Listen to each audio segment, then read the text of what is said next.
الحمد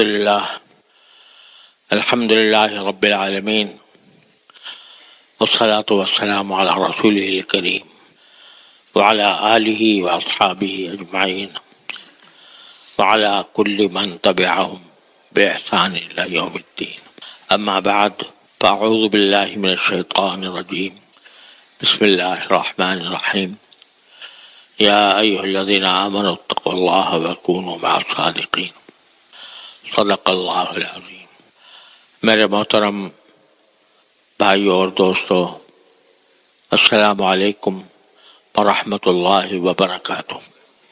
اس سے پہلے بیانات میں نے رسول کریم سرور دو عالم صلی اللہ علیہ وسلم کی صفات اور اخلاق کا بیان شروع کیا تھا، اور اس میں خاص طور پر صدق اور سچائی کی تعریف اور اس کی کچھ تفصیلات آپ کے سامنے پیش کی تھی، جس کا خلاصہ یہ تھا کہ سچائی صرف زبان کی سچائی نہیں ہوتی، زبان کی سچائی بھی صدق اور سچائی کا ایک شعبہ ہے، اور ایک مسلمان سے یہ تصور نہیں ہونا چاہیے کہ وہ کبھی جھوٹ بولے گا. لیکن صدق کی صفت صرف زبان کے ساتھ مخصوص نہیں ہے، بلکہ اعمال میں بھی سچائی ہونی چاہیے. اور اعمال میں سچائی کا مطلب یہ ہے کہ جو کام بھی کرے انسان، وہ اس طریقے سے کرے جس طرح وہ کرنا چاہیے. یہ صدق عملی ہے کہ جو کام بھی جس طرح کرنا چاہیے اس طرح کرے گا تو وہ صدق کی صفت سے متصف ہوگا. نماز جس طرح پڑھنی چاہیے اس طرح پڑھے، زکوٰۃ جس طرح دینی چاہیے اس طرح دے، اپنے اہل و عیال کے ساتھ جس طرح رہنا چاہیے اس طرح رہے. یہ ساری باتیں صدق میں داخل ہے. اور ایک آیت کریمہ ہے، سورہ بقرہ کی آیت ہے، جس میں اللہ تبارک و تعالی نے صدق کی بہت سی علامات بیان فرمائی ہیں. آدمی کے سچا ہونے کی علامتیں کیا ہوتی وہ بیان فرمائی ہے سورہ بقرہ کی ایک آیت میں، جس میں اللہ تبارک و تعالی فرماتے ہیں کہ لیس البر ان تولوا وجوہکم قبل المشرق والمغرب. نیکی صرف یہ نہیں ہے کہ اپنا چہرہ تم مشرق کی طرف یا مغرب کی طرف کر لو، ولکن البر من آمن باللہ والیوم الآخر والکتاب والنبیین. نیکی حقیقت میں کیا ہے اس کی تفصیل بیان کرتے ہوئے فرمایا کہ نیکی یہ ہے کہ کوئی شخص اللہ پر ایمان لائے اور یوم آخرت پر ایمان لائے، کہ ایک وقت آئے گا جب اللہ تبارک و تعالیٰ کے سامنے حاضری ہوگی، اور حاضری ہونے کی وجہ سے اپنے سارے اعمال کا حساب و کتاب دینا ہوگا. اس پر ایمان رکھے، اور صرف ایمان ہی نہ رکھے بلکہ اپنے ہر قول و فعل میں یہ جائزہ لیتا رہے کہ جو کام میں کر رہا ہوں یا بات جو بول رہا ہوں وہ آخرت میں میرے کام آئے گی یا میرے لیے نقصان دہ ہوگی. تو اللہ پر ایمان رکھے، یوم آخرت پر ایمان رکھے، بل کتاب اور اس کتاب پر ایمان رکھے جو اللہ نے نازل کی ہے، یعنی قرآن کریم. قرآن کریم پر ایمان رکھنے کا معنی یہ ہے کہ قرآن کریم کو سمجھے اور قرآن کریم کو سمجھ کر اس کی تعلیمات پر عمل کرے. والنبیین، اور جتنے انبیاء کرام پہلے گزرے ہیں ان سب کی نبوت پر ایمان رکھے. یعنی ہمارے لیے تو نبی کریم سرور دو عالم صلی اللہ علیہ وسلم خاتم النبیین ہیں، لیکن آپ سے پہلے جتنے انبیاء کرام بھیجے گئے، حضرت آدم علیہ السلام سے لے کر حضرت عیسیٰ علیہ السلام تک، ان سب کے نبوت پر ایمان رکھے۔ یہ تو ایمان کی بات ہوئی، اللہ پر، یوم آخرت پر، اللہ کی نازل کی ہوئی کتاب پر اور انبیاء کرام پر، اور یہ تو ایمان کی بات ہوئی۔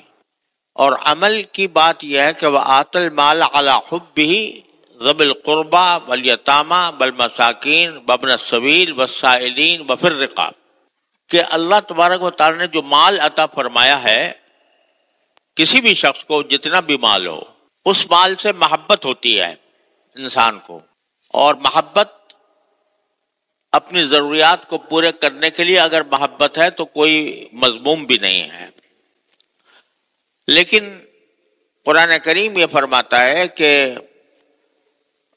مال سے محبت ہونے کے باوجود وہ خرچ کرتا ہے اس کو رشتہ داروں میں، ذوی القربہ۔ ذوی القربہ کا معنی رشتہ دار، جس کے معنی یہ کہ اس مال کو صرف اپنے ہی فائدے کے لیے استعمال نہیں کرتا بلکہ دوسروں کے فائدے کے لیے بھی استعمال کرتا ہے۔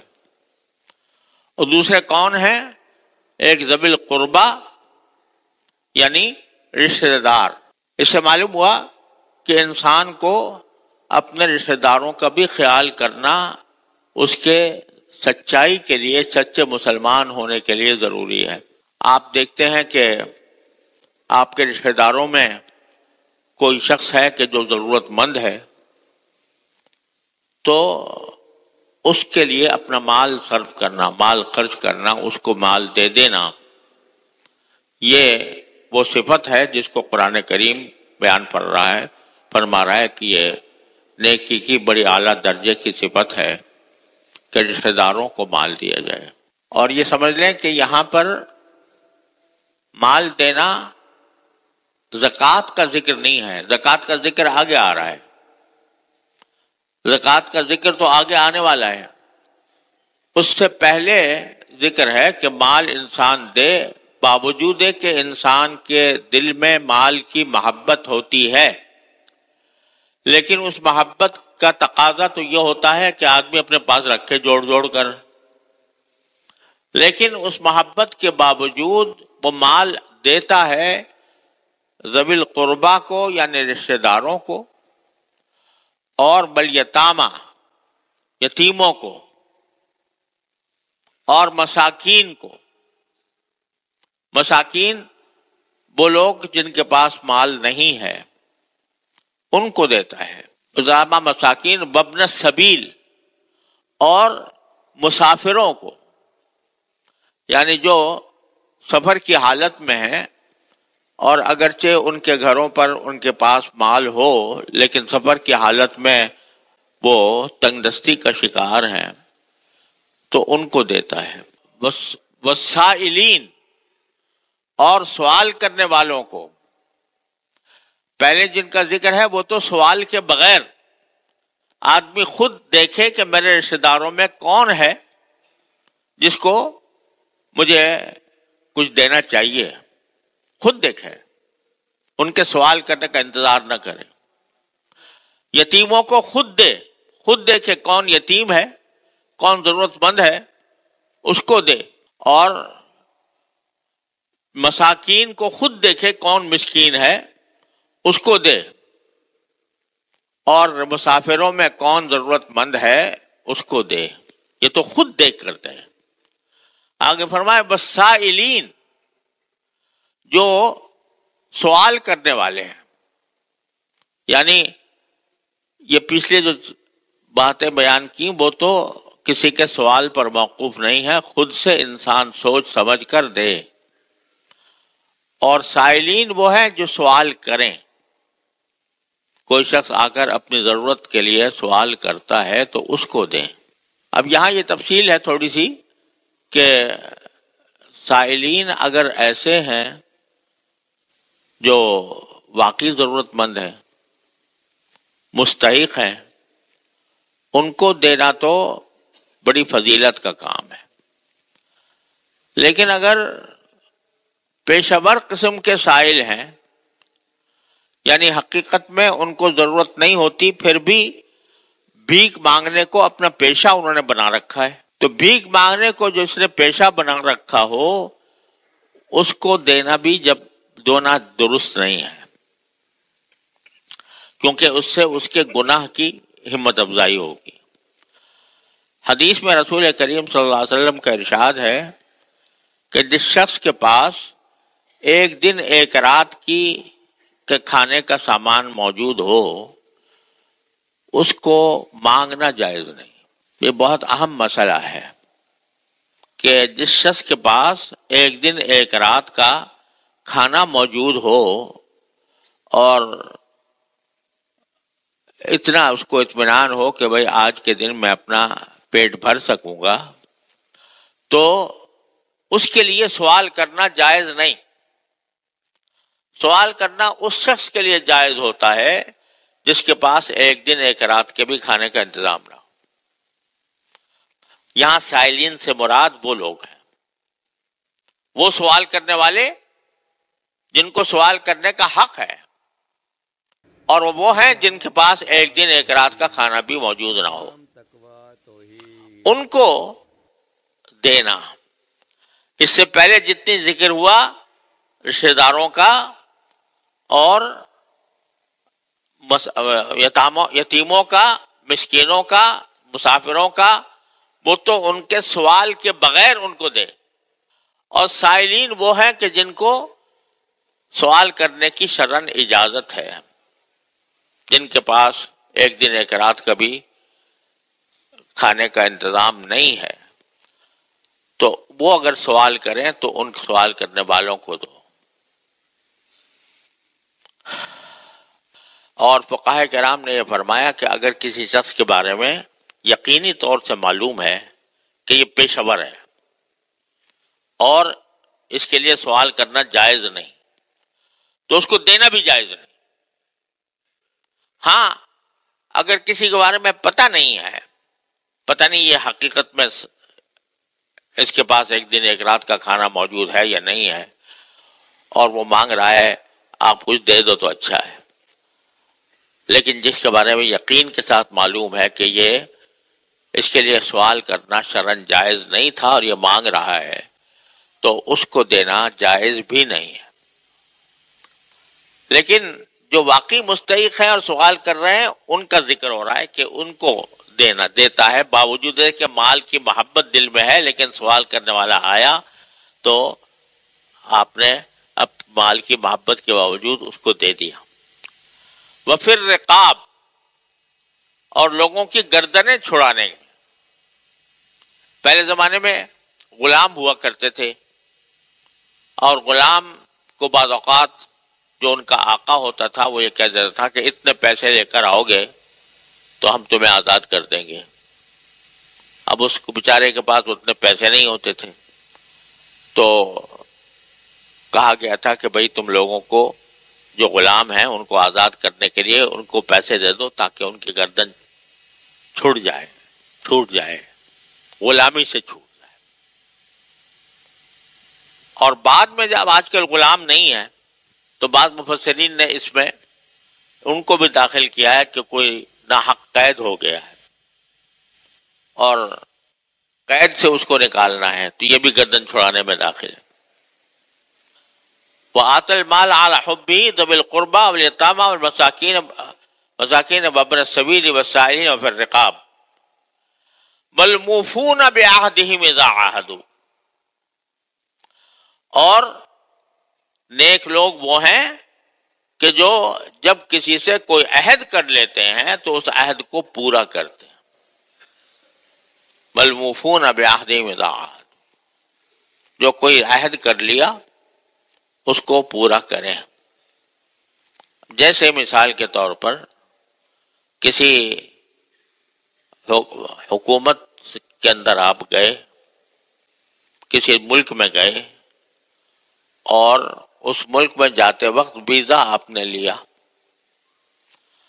اور ویزا کے اندر کچھ معاہدے ہوتے ہیں کہ میں وہاں جا کر ان کے قوانین کی خلاف ورزی نہیں کروں گا، یہ ایک عہد ہے جو آپ نے کیا، تو اس کو پورا کرنا ہوگا۔ بشرطے کہ وہ کوئی عہد شریعت کے خلاف نہ ہو. یا جیسے آپ ڈرائیونگ کا لائسنس لیتے ہیں تو لائسنس لیتے وقت آپ ایک معاہدہ کرتے ہیں کہ میں ٹریفک کے قواعد کے مطابق گاڑی چلاؤں گا. تو اب آپ نے ایک وعدہ کر لیا کہ ٹریفک کے قواعد کی پابندی کروں گا. اگر کسی وقت آپ ٹریفک کے قواعد کی پابندی نہیں کرتے، ٹریفک کے قواعد کو پامال کر دیتے ہیں، تو آپ عہد شکنی میں مبتلا ہوتے ہیں. تو جو مسلمان وہ ہے جب اس نے کوئی عہد کر لیا تو چاہے اس کی جان پر بن جائے لیکن وہ اس کو پورا کرتا ہے. اسی طرح آپ نے کسی درسگاہ میں داخلہ لیا پڑھنے کے لیے، اور وہاں درسگاہ میں آپ نے ایک معاہدہ کیا کہ میں فلاں فلاں امور کی پابندی کروں گا. اگر آپ پابندی کرتے ہیں تو داخل ہیں اس میں، وَالْفُونُوا بِأَحَدِهِمْ إِذَا عَاهَدُوا. لیکن اگر اس میں سے کسی معاہدے کی خلاف ورزی کرتے ہیں تو وہ آپ سچے نہیں ہیں، صادق نہیں. تو یہ قرآن کریم نے ایک عمومی حکم دیا ہے کہ جب بھی آپ کہیں کوئی جا کر کوئی معاہدہ کرو تو اس معاہدے کی پابندی بھی آپ کے سچے ہونے کا ایک اہم حصہ ہے. بہت سے لوگ یہ سمجھتے ہیں کہ یہ جو قواعد بنے ہوئے ہیں ٹریفک کے، ان کی خلاف ورزی کرنے میں کوئی حرج نہیں. خلاف ورزی کرتے ہیں، جتنی اسپیڈ ہے اس سے زیادہ اسپیڈ سے آپ گاڑی چلا رہے ہیں، آپ سگنل توڑ رہے ہیں، جس جگہ گاڑی کو لے جانا منع ہے وہاں لے جا رہے ہیں. تو یہ کام جو ہے یہ آپ عہد شکنی کر رہے ہیں، اس عہد کے خلاف کر رہے ہیں جو آپ نے ڈرائیونگ لائسنس لیتے ہوئے کیا تھا. اور عہد شکنی بہت ہی بڑا گناہ ہے. مسلمان کا کام نہیں ہے کہ وہ عہد شکنی کرے. ملموفون بعہدہم اذا عاہدوا، سچے لوگ وہ ہیں جو جب کوئی عہد کر لیتے ہیں تو اس کو پورا کرتے ہیں، اس کی خلاف ورزی نہیں کرتے. بہت سے ملکی قوانین ہیں، ملکی قوانین ہیں، اگر ملکی قوانین آپ کو کسی ناجائز کام پر مجبور نہیں کرتے تو ان کی پابندی بھی لازم ہے. ان کی پابندی بھی عہد کا حصہ ہے، کیونکہ آپ نے اس ملک کے ساتھ اس کے قوانین کو جو شریعت کے خلاف نہ ہو ان قوانین کو ماننے کا عہد کیا ہے. اس کے خلاف کریں گے تو مفہوم اس آیت کے خلاف ہوگا اور آپ ایک سچے مسلمان نہیں ہو سکتے. بل موفون بعہدہم اذا عاہدوا، اور والصابرین فی البأساء والضراء وحین البأس، وہ لوگ جو صبر سے کام لیتے ہیں تنگی کی حالت میں اور تکلیف کی حالت میں اور جنگ کے موقع پر. تین چیزیں بتائی ہیں قرآن کریم. تنگی کی حالت پیش آ رہی ہے، مثال کے طور پر مالی اعتبار سے تنگی ہے تو بے شک آپ کے لیے اس تنگی کو دور کرنے کے اسباب اختیار کرنا جائز ہے. کوئی روزی کا کام تلاش کریں، کوئی مزدوری کریں، کوئی کام تلاش کر کے اپنی تنگی کو دور کریں. لیکن جب تک وہ تنگی ہے اس وقت تک صبر سے کام لیں. صبر سے کام لینے کے معنی یہ کہ اللہ تبارک و تعالیٰ سے کوئی شکوہ نہ کریں، اللہ تعالیٰ کی تقدیر کی کوئی شکایت نہ ہو کہ اللہ میں ہی رہ گیا تھا اس تنگی کے لیے اس قسم کی کوئی شکایت نہ دل میں ہو نہ زبان پر ہو. ہاں بے شک دعا مانگ لو، اور جو جائز طریقے ہیں تنگی کو دور کرنے کے وہ اختیار کر لو. کوئی محنت کر کے مزدوری کر کے پیسے کما لو جائز طریقے سے، اور ساتھ میں اللہ تعالی سے مانگو کہ اللہ میں تنگی میں ہوں، اپنے رحمت سے مجھے اس تنگی سے نکال دیجئے. خود رسول کریم سرور دو عالم صلی اللہ علیہ وسلم نے، جن کا فقر بھی اختیاری تھا، آپ نے بھی دعا فرمائی انی اعوذ بک من الفقر، یا اللہ میں مجھے کسی کا محتاج ہونے سے بچائی. تو دعا کرو، جو جائز اسباب ہیں وہ اختیار کرو، لیکن وہ اللہ سے دعا بھی کرو، لیکن شکوہ نہ کرو کہ یا اللہ میں نے مجھے آپ نے کس تنگی میں مبتلا کر دیا. یہ معنی ہے صبر کی. تنگی کی حالت میں صبر، والضراء، اور تکلیف کی حالت میں صبر. بیمار ہو گئے، درد ہو رہا ہے، تکلیف ہے، اس تکلیف اور درد کے اوپر صبر کرو. کیا معنی؟ کہ شکوہ نہ کرو کہ مجھے یہ تکلیف کیوں لاحق ہو گئی، بلکہ اس تکلیف کو دور کرنے کے لیے مناسب علاج کرو. اللہ نے وہ علاج بھی سنت ہے، کسی بیماری کا علاج سنت ہے، تو وہ اختیار کرو. اللہ سے مانگو یا اللہ میری یہ تکلیف دور فرما دیجئے. لیکن جب تک وہ ہے اس وقت تک یہ سمجھو کہ یہ اللہ تعالیٰ کی حکمت کے تحت ہے. ہمیں اللہ تعالیٰ سے کوئی شکوہ نہیں ہے، کوئی شکایت نہیں ہے، کوئی گلہ نہیں. اور اللہ تبارک و تعالیٰ بعض اوقات انسان کو بیماری دیتے ہیں تو اس بیماری کے ذریعے اس کے گناہ معاف ہوتے ہیں. اگر گناہ نہیں ہے تو اس کے درجات بلند ہوتے ہیں. اور بیماری کے حالت میں اگر انسان کو رجوع اللہ کی توفیق ہو جائے، یعنی وہ اللہ تعالی سے رجوع کر کے کہے کہ یا اللہ مجھے یہ تکلیف ہے، اپنے رحمت سے میری یہ تکلیف دور فرما دیجئے، تو اس دعا کے اوپر بھی اس کو اجر ملتا ہے، اس دعا پر بھی ثواب ملتا ہے.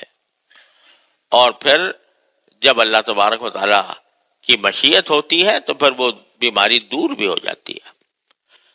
تو صبر کے معنی یہ ہے، اس بیماری میں، درد میں، تکلیف میں صبر کے معنی یہ ہے کہ انسان اللہ کا شکوہ کرنے کے بجائے اس سے رجوع کر کے دعا کرے. یا اللہ یہ تکلیف بھی جو آئی ہے یہ بھی آپ ہی کی طرف سے ہے اور آپ ہی کی مشیت کے اور حکمت کے مطابق ہے، لیکن میں کمزور ہوں، مجھ سے برداشت نہیں ہو رہی، یا اللہ اپنے رحمت سے اس کو دور فرما دیجیے. ایک مومن کا شیوا یہ ہونا چاہیے. اور صابرین فی البأساء والضراء. تو صبر کی فضیلت قرآن کریم میں بے حد و حساب بیان کی گئی ہے. ایک آیت کریمہ میں فرمایا گیا انما یوفی الصابرون اجرہم بغیر حساب. صبر کرنے والوں کو ان کا اجر بے حساب دیا جائے گا. یعنی بعض اعمال کے اوپر تو بتایا گیا ہے کہ بھئی یہ عمل کرو گے 10 نیکیوں کا ثواب ہوگا. صدقے کے بارے میں فرمایا گیا صدقہ کرتا ہے تو 700 گنا اجر ملے گا. لیکن صبر کے اجر کا کوئی حساب نہیں. اللہ تبارک و تعالیٰ اپنے فضل و کرم سے صابروں کو جو اجر عطا فرمائیں گے اس کو دیکھ کر لوگ رش کریں گے. ایک حدیث میں آتا ہے کہ جب صبر کرنے والوں پر اللہ تعالیٰ کے انعامات ہوں گے اور اللہ تبارک و تعالیٰ ان کو بے حساب اجر عطا فرمائیں گے تو وہ خود لوگ جن کو صبر کی وجہ سے بے حساب اجر دیا جا رہا تھا وہ تمنا کریں گے کہ کاش دنیا میں ہمارے کھالیں کاٹی گئی ہوتی، ہمارے اعضا کاٹے گئے ہوتے تو ہمیں جو اس وقت اجر مل رہا ہے اس سے اور زیادہ اجر ملتا.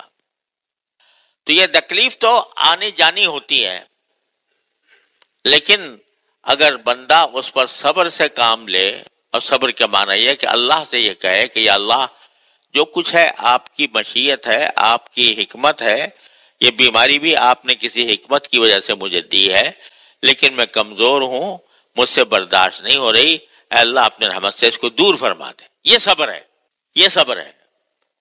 تو تنگی کی حالت میں بھی صبر سے کام لیتے ہیں اور تکلیف کی حالت میں بھی صبر سے کام لیتے ہیں۔ وحین الباس، اور جب کبھی جنگ کا موقع آ جائے، جہاد ہو رہا ہو اور جہاد کے اندر انسان کو تکلیف پہنچ رہی ہو، زخمی ہو گیا یا ایک زیادہ طاقتور دشمن سے مقابلہ ہے، اور اس وقت میں وہ صبر سے کام لے کہ اس کو اندیشہ ہے کہ میری جان چلی جائے گی، اس کو اندیشہ ہے کہ مجھے قتل کر دیا جائے گا، مجھے گولیوں سے بھون دیا جائے گا، لیکن اس کے باوجود وہ استقامت کے ساتھ جہاد میں شریک رہے۔ وحین الباس، تو جنگ کے موقع پر بھی صبر۔ تو تین چیزوں میں بنایا صبر۔ ایک تو تنگی میں، جبکہ انسان مثلا معاشی تنگی میں مبتلا ہو یا اور کسی دنیا کے معاملات میں کسی جگہ انسان کسی مصیبت میں پھنس جاتا ہے، اس مصیبت میں پھنسا ہوا ہو، اس وقت بھی صبر کرے، تکلیف کی حالت میں صبر کرے، جنگ اور جہاد کی حالت میں صبر کرے۔ دشمن نے حملہ کر دیا اور اس کا مقابلے میں جہاد کیا جا رہا ہے، تو اس میں جان جانے کا بھی اندیشہ ہے، زخمی ہونے کا بھی اندیشہ ہے، قید ہونے کا بھی اندیشہ ہے۔ ان سب حالات میں استقامت کا مظاہرہ کرے۔ تو وہ کیا ہے؟ یہ سارے اوصاف بیان کیے۔